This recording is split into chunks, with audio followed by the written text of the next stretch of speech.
Crystal క్లియర్గా వివరాలు అందించడం జరిగింది. వాళ్ళు ఏమన్నారు, ministry of external affairs has examine the proposal, clearance from political angle is decline. Last టైంలో సింపుల్గా రిప్లై చేశారు. Ministry of external affairs has examine the proposal, clearance from political angle is decline. ఇది వాళ్ళ reply.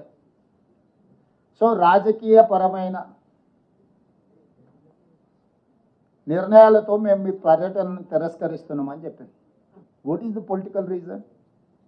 I wanted to ask Narendra Modiji, you have visited many countries.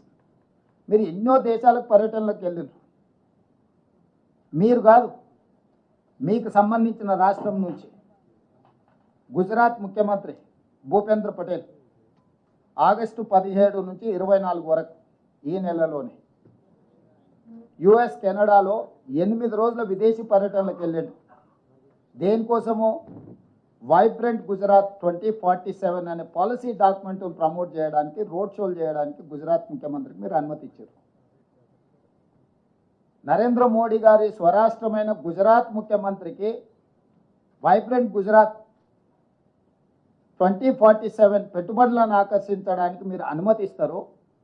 అతను Canada, America లాంటి దేశాలలో పర్యటిస్తాడు, పెట్టుబడులు పెట్టే వాళ్ళతో కలుస్తాడు, మాట్లాడతాడు, గుజరాత్లో పెట్టుబడులు పెట్టమని ఆహ్వానిస్తాడు.